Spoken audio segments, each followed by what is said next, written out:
Alright guys, this is another video of mine. I just need to let you know that I'm not professional. I just do this as a hobby and I just love phones. This is the Google Pixel XL that I had for approximately 6 months. And I really like this phone. Mainly it's because of the software and how well it's designed. Some people may not agree with that. Some people will say the design is rather big, bulky, and not very attractive. But when you start using it, the software actually really makes a lot of difference. I really love this phone, but today was the day that I changed to a Samsung. Some of you might be saying, yes, of course, that's the obvious upgrade. Some of you will say, why would you downgrade to a Samsung when you have the Google Pixel? Well, here are the few reasons why I changed my phone from a Pixel to the Samsung Galaxy S8.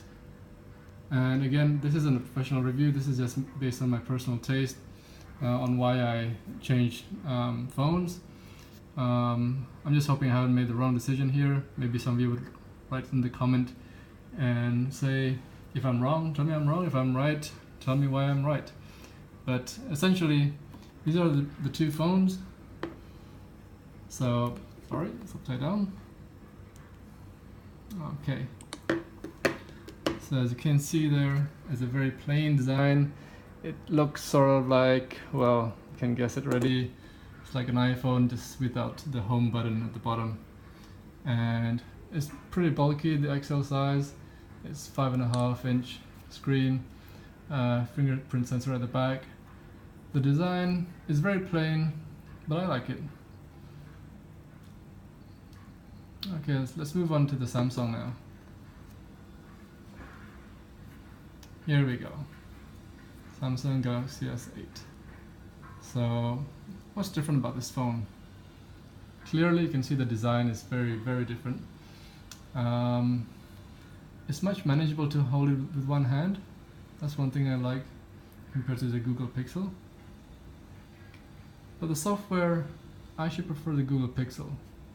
The software in the Samsung is nice and pretty, but it's not always consistent.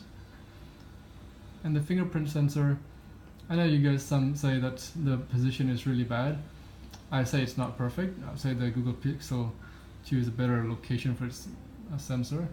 But with the Galaxy S8, the location is actually not that bad. If you bought the S8 Plus, then that might be a different story.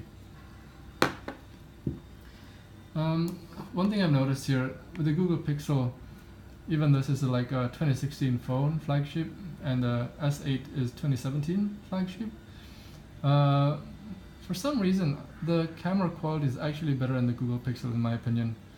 I can't actually show you a straight comparison, so you can probably have a look in YouTube with other people's video or camera comparison, but based on my daily use of the Google Pixel, the camera is much better in the low light and it's very detailed.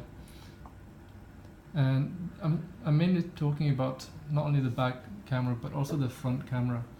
The front camera is actually really good for a front-facing camera for a phone, where the Samsung is very notorious for having a front camera that puts makeup in pretty much everything. I took a picture of my cat and it looks like a cat with makeup. But with the Google Pixel, it doesn't put on that artificial smoothing. So if you like those smoothing effect, then I guess the Google Pixel is your better choice. But I would like to see Samsung to change its style and have it more natural. So next thing I want to discuss about in the camera is also the software and the speed. Like the camera, I mean, so the phone of Samsung Galaxy S8 is no slouch. It's very speedy and snappy, but the speed is not always consistent. Let's just do a quick test. Okay, so let's just try both opening the camera app and see which one actually comes up. Oops, I should have done that first. Okay, let's just make sure that all apps are closed. Clear all. Okay, so I'll just count 1, 2, 3. Okay, the Samsung is actually quicker than the Google Pixel. Okay, I take that back. Samsung is actually pretty good. But for the quality of the camera in the front, it's not quite as good as the Pixel. So this is just a quick comparison of the two phones. Let me know down in the comments below and which one do you actually prefer. I'm thinking of selling my old Pixel and focusing on just using my Galaxy S8, but if you give me a good reason why I should keep the Pixel and maybe migrate back to it, I just might use the Pixel again instead of using the Galaxy S8. That sounds crazy, doesn't it? But yeah, let me know. I'll talk to you in the next one.